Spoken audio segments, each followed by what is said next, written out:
Hello दोस्तों, कैसे हो आप सभी लोग। उम्मीद करता हूँ आप सभी एकदम अच्छे होंगे। तो आज हम लोग हिंदी क्षितिज का पहला पार्ट पढ़ने वाले हैं, सूरदास।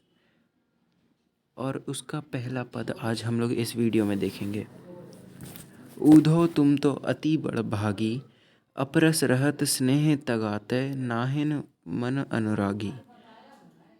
पुरैन पात रहत जल भीतर, तारस देह न दागी। ज्यों जलमा तेल की गागरी, बूंद न तको लागी। प्रति नदी में पाँव न बोरियो, दृष्टि न रूप परागी। सूरदास अबला हम भोरी, गुर चाटी जो पागी।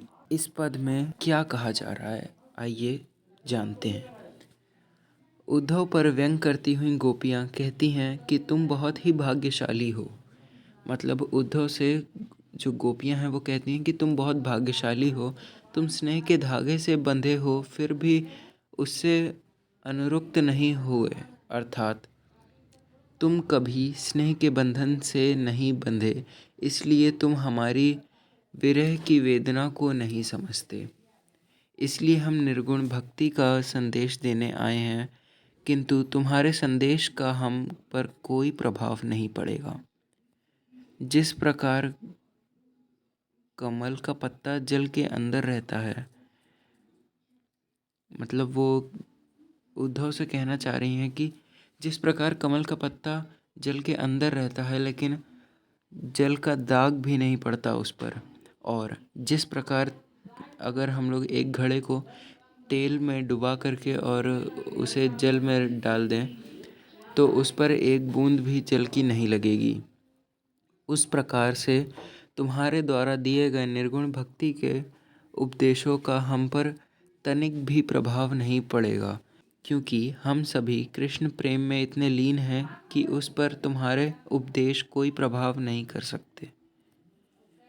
तुमने कभी प्रेम रूपी नदी में अपना पाँव नहीं डुबोया, न ही तुम्हारी दृष्टि किसी के सौंदर्य में मुग्ध हुई है, इसलिए तुम हमें कृष्ण को भुलाने का संदेश दे रहे हो।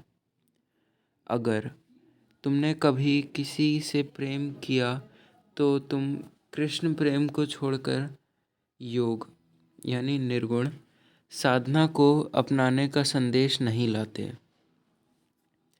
कवि सूरदास कहते हैं कि गोपियों ने आगे कहा, हम भोली नारी हैं, हम तो कृष्ण प्रेम में ऐसी दीवानी हैं जैसे चींटी गुड़ से लिपटती है। मतलब जहाँ भी गुड़ हो वहाँ पे चींटी लिपट जाती है, भले ही उसके बाद उसकी मृत्यु क्यों ना हो जाए उस गुड़ में लिपटे हुए। अतः हमें चाह कर भी तुम कृष्ण प्रेम को भूलने के लिए विवश नहीं कर सकते।